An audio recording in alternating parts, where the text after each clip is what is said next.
Hello viewers, আশা করি text ভিউর উপর আমার গত লেকচার ভিডিওটি আপনারা দেখে নিয়েছেন। যারা এখনও দেখেননি দয়া করে সেটি দেখে নেবেন।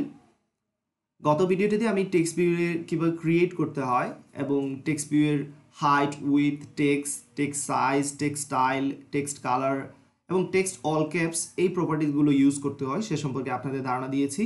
এবং আমি আরেকটা বিষয় এখানে বলেছিলাম যে স্ট্রিং যদি কোনো কিছু থাকে, যে আমরা টেক্সট কোনো কিছু যদি ডিসপ্লে করতে চাই, সেটা আমরা লিখবো স্ট্রিং এক্সএমএল ফাইলের মধ্যে। ওকে, একটা স্ট্রিং এক্সএমএল ফাইলে স্ট্রিং ট্যাগের মধ্যে তার একটা অ্যাট্রিবিউট থাকবে, নেম অ্যাট্রিবিউট, এবং অবশ্যই সেই স্ট্রিংয়ের একটা নাম দিয়ে দেবো যার সাহায্যে আমরা পরবর্তীতে কী করতে পেরেছি, এক্সএমএল ফাইল থেকে তাকে আমরা অ্যাক্সেস করতে পেরেছি।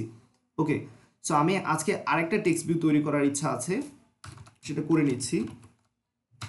টেক্সট ভিউ আমি এটা র্যাপ কন্টেন্ট রাখতেছি, উইথ হাইটও রাখতেছি র্যাপ কন্টেন্ট, এবং এখানে টেক্সট পাস করতে চাচ্ছি। তো টেক্সট পাস করার জন্য আমি স্ট্রিং এক্সএমএল ফাইলে আরেকটা টেক্সট ক্রিয়েট করে নিচ্ছি। স্ট্রিং নেম দিয়ে দিচ্ছি এইজ টেক্সট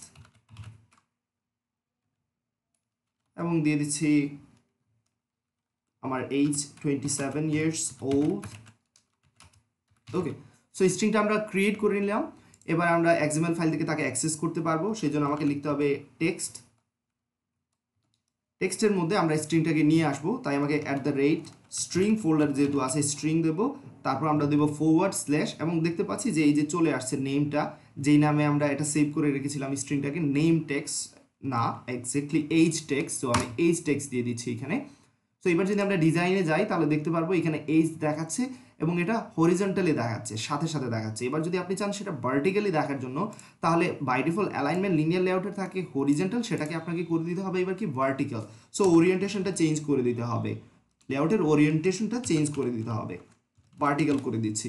এবার যদি আমরা ডিজাইনে যাই দেখতে পাচ্ছি নিচে চলে আসছে। ওকে, সো চাইলে এই টেক্সটেরও সাইজ আমরা বড় করতে পারি, আমরা এই টেক্সটেরও স্টাইল চেঞ্জ করতে পারি। ধরা যাক আমি টেক্সট সাইজ দিচ্ছি, এটা দিচ্ছি 18 SP।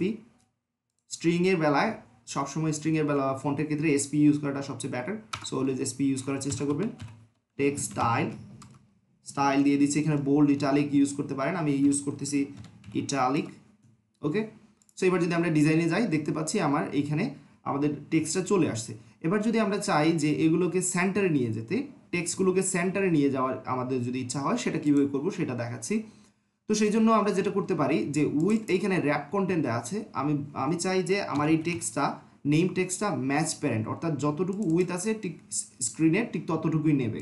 ওকে, সো এবার যদি আমরা ডিজাইনে যাই দেখতে পাচ্ছেন এই যে আয়তাকার যে চিহ্নটা দেখতে পাচ্ছি আমরা রেক্টাঙ্গুলার, এখানে এইখান থেকে শুরু করে এইখান পর্যন্ত। ওকে, সো পুরো জায়গাটা নিয়ে নিয়েছে যেহেতু আমরা ম্যাচ প্যারেন্ট ইউজ করেছি।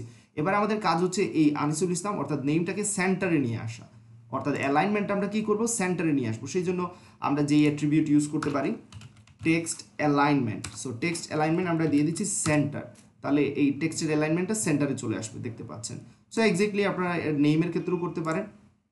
আমরা যদি এটাকে ম্যাচ প্যারেন্ট রেখে দিই, ম্যাচ প্যারেন্ট, তারপর টেক্সট অ্যালাইনমেন্ট আমরা ইউজ করতে পারি টেক্সট অ্যালাইনমেন্ট, এখানে দিয়ে দিতে পারি সেন্টার। সো এবার যদি ডিজাইনে যান দেখতে পাচ্ছেন এটাও সেন্টারে চলে আসছে। এবার যদি আপনাদের ইচ্ছা হয় যে পুরোটাকে সেন্টারে নিয়ে আসবেন তাহলে সেটাও করতে পারেন, সেই জন্য আপনাকে লিনিয়ার লেআউটে চলে যেতে হবে, এবং পুরো লেআউটের জন্য আপনি কি করতে চাচ্ছেন যে আমাদের এই যে টেক্সট ভিউগুলো আছে কোথায় আছে, লিনিয়ার লেআউটের মধ্যে আছে। এবার আমরা চাচ্ছি টেক্সট ভিউগুলো লিনিয়ার লেআউটের সেন্টারে চলে যাবে, সেই জন্য আপনাকে ইউজ করতে হবে গ্র্যাভিটি নামে যে অ্যাট্রিবিউটটা, গ্র্যাভিটি। সো গ্র্যাভিটির মধ্যে আপনি পাস করে দেন সেন্টার, তাহলে দেখবেন যে আমাদের টেক্সটগুলো চলে আসছে সেন্টারে। সো এই অ্যাট্রিবিউটগুলোর ব্যবহার অবশ্যই আপনারা বুঝতে পেরেছেন যে আমরা কিভাবে অ্যালাইনমেন্ট করেছি, অবশ্যই এটা বুঝতে পেরেছেন আশা করি। এবার আমার কাজ হচ্ছে আর কয়েকটি বিষয়ের সাথে আপনাদের পরিচয় করে দেওয়া। তার মধ্যে হচ্ছে যে আমরা টেক্সটকে সিলেক্টেবল করতে পারি, যে কেউ চাইলে সেগুলো কি করতে পারে, আমি এটা রান করে দেখাচ্ছি কোডটা তার আগে আপনাদের। এমুলেটরটা অলরেডি অন করা আছে, সো আমি রানে দিলাম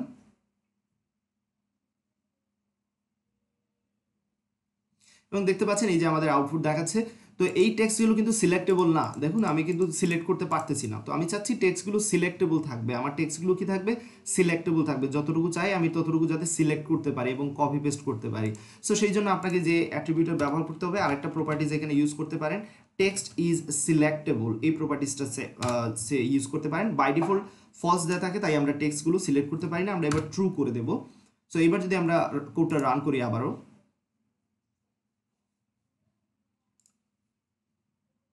সো লক্ষ্য রাখুন এবার আমি ক্লিক করলে কিন্তু টেক্সটগুলো আমি কি করতে পারতেছি, সিলেক্ট করতে পারতেছি। এই যে দেখুন আমি ইসলামে ক্লিক করেছি, সেই জন্য এটা কি হচ্ছে, সিলেক্ট করা যাচ্ছে এবং কপির অপশন আছে। ঠিক আছে, আমরা চাইলে সিলেক্ট অল দিতে পারি।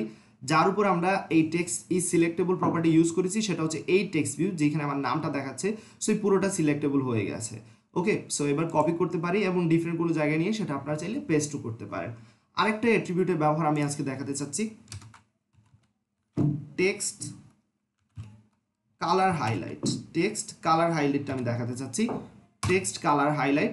সো যখন আমরা টেক্সটটা সিলেক্ট করব তখন কোনো একটা কালার যাতে দেখায়, যেই টেক্সটের উপর থাকবো তখন যাতে কোনো একটা কালার দেখায়, সেই জন্য আমরা একটা কালার নিয়ে নিচ্ছি এখানে, অ্যান্ড্রয়েড কালার, ধরা যাক আমি এখানে গ্রিন ডার্ক এই কালারটা ইউজ করব।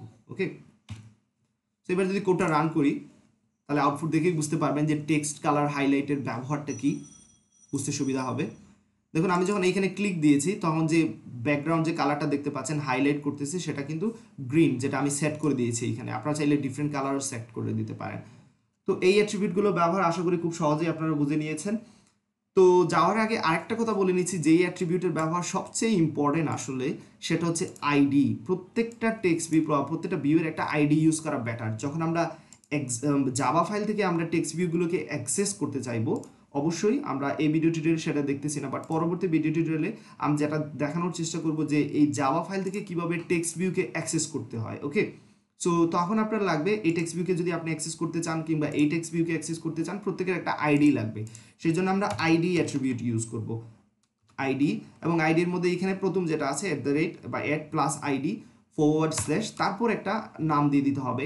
ধরা যাক আমি দিচ্ছি এটা টেক্সট ভিউ 1 বা নেম টেক্সট ভিউ, নেম, যাতে করে আপনি সহজেই চিনতে পারেন, name text view ID.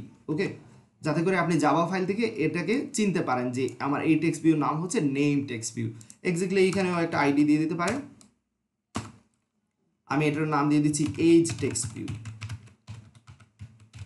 So পরবর্তী ভিডিও টিউটোরিয়ালে যখন আমি জাভা ফাইল থেকে এই টেক্সট ভিউকে অ্যাক্সেস করার চেষ্টা করব তখন আশা করি এই ব্যবহার আরেকটু ভালো করে আপনারা বুঝতে পারবেন। আজকের ভিডিও এতটুকু থাকবে, পরবর্তী ভিডিওটিতে আবারও টেক্সট ভিউ সম্পর্কে আরও কিছু ধারণা দেওয়ার জন্য হাজির হব। ভালো থাকবেন, সুস্থ থাকবেন এবং আমার চ্যানেলে সাবস্ক্রাইব করতে ভুলবেন না। আল্লাহ হাফিজ।